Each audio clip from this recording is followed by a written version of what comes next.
For millions of people, John Denver's voice was the sound of pure joy. He was the golden-haired troubadour with the round glasses. A man whose songs felt like sunshine on your shoulders, a breath of fresh Rocky Mountain air. His music was a gentle escape, a promise of country roads taking you home. He sang about love with a sincerity that was almost painfully beautiful, and at the center of that universe was one song and one woman, Annie's song. It was a ballad so perfect, so intimate, it felt like we were listening in on a sacred moment between soulmates. The woman was Annie Martell Denver, the quiet, graceful muse behind the melody. For decades, she remained a beloved but mostly silent figure, the living embodiment of one of the greatest love songs ever written. The public saw a fairy tale, a marriage as pristine as the Aspen Mountains they called home. But as we know, fairy tales often have a hidden chapter, a darker side that's rarely read aloud. For nearly 50 years, Annie Denver has lived with the weight of that chapter, a story far more complicated than the simple beauty of a song. For decades, he was America's sweetheart, but behind the scenes, a different story was unfolding. World saw John Denver, the gentle folk singer, but they didn't see the man struggling with the crushing weight of fame. They heard the lyrics of a perfect love, but they didn't hear the silence that grew between him and the woman who inspired them. Looking back at the life of the woman who inspired the music, we can now understand the heartbreaking truth she endured. The man who filled up our senses on stage could unleash a storm behind closed doors. This is the story of the dark secret that fame hid and the quiet strength of the woman who survived it. To get the full picture, you first have to understand the power of the myth. The story of John and Annie wasn't just a celebrity romance, it was the gold standard. It all started, not under Hollywood spotlights, but in St. Peter, Minnesota. In 1966, a young, unknown singer named Henry John Deutschendorf Jr. was touring with the Mitchell Trio and performed at Gustavus Adolphus College. In the audience was a student named Annie Martell. Their meeting was as simple as they come. Annie later recalled that he was playing guitar for a silly little musical, and her job was just to carry signs for Act 1 and Act 2 across the stage. She even remembered what she was wearing: blue jeans, a flannel shirt, and penny loafers. John remembered it too. That one moment sparked a 9-month long-distance courtship full of letters and phone calls. On June 9, 1967, they were married. They were young, idealistic, and deeply in love, moving to Aspen, Colorado, long before it was a playground for the ultimate. For them, it was a sanctuary. In his autobiography, Take Me Home, John described this time with a sense of pure nostalgia, a period of simple joys. It was here that their love story was supposed to be immortalized in song. The creation of Annie's song is a legend, but the truth is far more human than the myth. The song wasn't born from a moment of perfect serenity, but from the ashes of a painful argument. The couple had been fighting, one of those raw quarrels that test a young marriage. Heartbroken, John left, put on his ski gear, and headed for Aspen Mountain. As he rode the chairlift, high above the world, in the cold, quiet air, something inside him shifted. The anger melted away, replaced by an overwhelming wave of love for his wife. He rushed home, still in his ski boots, and in just 10 minutes, the words poured out of him. You fill up my senses. Like a night in a forest, like the mountains in springtime, like a walk in the rain. It was a raw, unfiltered apology and a declaration of love. Annie later said, initially it was a love song and it was given to me through him, and yet for him it became a bit like a prayer. When she first heard it, she cried. The world heard a perfect ballad, but for Annie it was a symbol of their ability to find their way back to each other after a storm. It was proof of a love that was real, not just a romance novel. This image was cemented when they started a family. After struggling with infertility, they adopted their son, Zachary John, in 1974, and their daughter, Anna Kate, a few years later. Publicly, the Denver family was the picture of wholesome, all-American happiness. He was the gentle artist, and she was his steadfast muse. But as the 1970s roared on, the volume of John's fame began to drown out the quiet harmony of their life, and the myth began to crack. The 1970s belonged to John Denver. The shy boy from a stern military family had become a global superstar. His rise was meteoric. Songs like Take Me Home, Country Roads, and Rocky Mountain High were anthems for a generation. He sold over 33 million records, hosted the Grammys 5 times, and his TV specials drew over 60 million viewers, making his Rocky Mountain Christmas one of ABC's highest-rated shows of all time. John Denver was everywhere: the friendly poet, the sunshine boy, a symbol of optimism in a cynical world. But this tidal wave of success began to erode the life he and Annie had built. Both would later admit they were simply too young and unprepared to handle the immense pressures of his explosive stardom. Fame doesn't just change the person in the spotlight, it changes everyone around them. For Annie, living at the center of John's fame became a slow, painful erasure. Before the world knew his name, she was Annie Martell. But as his star ascended, she was reduced to a supporting role. To the public, she was simply Annie Denver, not a person, but a persona. The muse, the quiet woman smiling in the liner notes. She later spoke of feeling completely lost in his shadow, her own identity sacrificed for his success. The relentless demands of his career created a chasm between them. The touring schedule was brutal.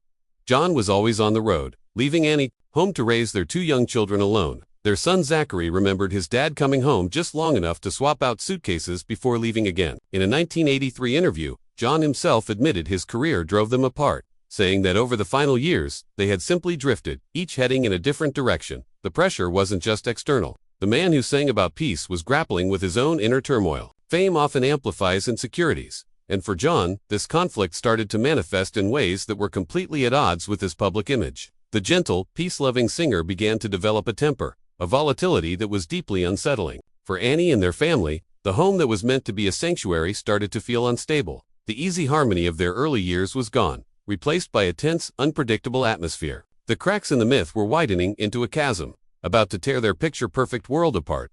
For every myth, there's a reality. And the reality of John and Annie Denver's marriage, stripped of its romantic gloss, was far more turbulent than his fans could have imagined. For years, whispers about their divorce seemed inconsistent with the sunshine boy persona. But it wasn't until John's own candid admissions in his autobiography that the full, shocking picture came into focus. The dark secret wasn't just one thing, but a culmination of emotional strain, John's temper, and one terrifying incident that symbolized their love's violent collapse. The most jarring story, one confirmed by John himself, is the chainsaw incident. It sounds like something from a horror film, not the life of a beloved folk singer. During the final, bitter stages of their divorce in 1982, the conflict boiled over.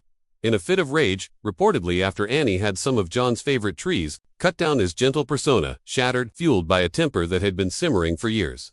He grabbed a chainsaw and stormed into the home they once shared. In a destructive fury, he used the chainsaw to saw their marital bed in half. Then he turned the saw on their kitchen table and sliced it in two. It was a visceral, violent act. He was literally tearing their shared life to pieces. For Annie, who had to witness this, it was a horrifying symbol of their love being destroyed. By anger and grief, John owned up to the incident in his autobiography, Take Me Home. He didn't hide from it, admitting to his struggles with anger and instability during their breakup. His honesty was shocking to many, but it was a confirmation of the private hell Annie had been living through. The chainsaw wasn't an isolated event, it was the explosive climax of years of tension and John's struggle with the dark side. He kept hidden from the world. Annie had spoken about how his outbursts made their home an emotionally exhausting place. The man who sang with such tenderness could be consumed by a temper that left her constantly on edge. He was the poet of peace but couldn't find peace in his own home. He was a global symbol of love, but his own love was collapsing under the weight of his inner demons. His struggles were complex. He turned to alcohol to cope with the pressure of fame, which only made things worse. He also admitted to infidelities, another painful blow to the myth of their perfect union. In his book, he wrote openly about his womanizing and dependency on alcohol, laying bare the disconnect between the man on stage and the man at home. The fairy tale had become a nightmare. The divorce in 1982 wasn't an amicable parting. It was the messy, painful, and necessary end to a relationship that had become toxic. The man who had filled her senses had also brought a storm into her life, and the wreckage was too great to repair. The dark secret was out, not as revenge, but as a painful truth needed to understand the whole story.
The end of a 15-year marriage is never simple, but when that marriage is a public fairy tale, the aftermath is even more complex.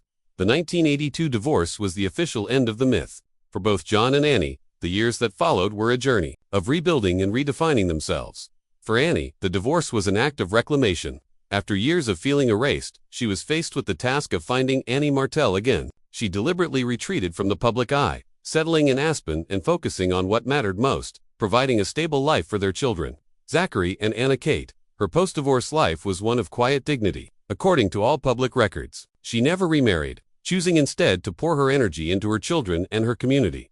Despite the bitterness of the split, Annie and John remained committed to co-parenting. They stayed in contact, bound by their love for their children and a mutual respect that, despite everything, endured.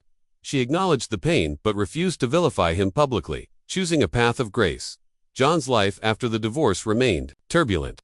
He openly admitted his personal failings had driven them apart. In 1988, he married Australian actress Cassandra Delaney, and they had a daughter, Jessibel. But that marriage was short-lived, ending in another acrimonious divorce in 1993. The 1990s were difficult for John. His brand of folk pop was no longer dominating the charts, and his personal struggles became more public, including arrests for drunk driving. These incidents tarnished his wholesome image, and eventually, his pilot's medical certificate was revoked, while his license itself wasn't taken. This decision from the FAA made it illegal for him to fly solo. For a man who found such freedom in flight, it was a devastating blow. Then, on October 12, 1997, the story took its final, tragic turn.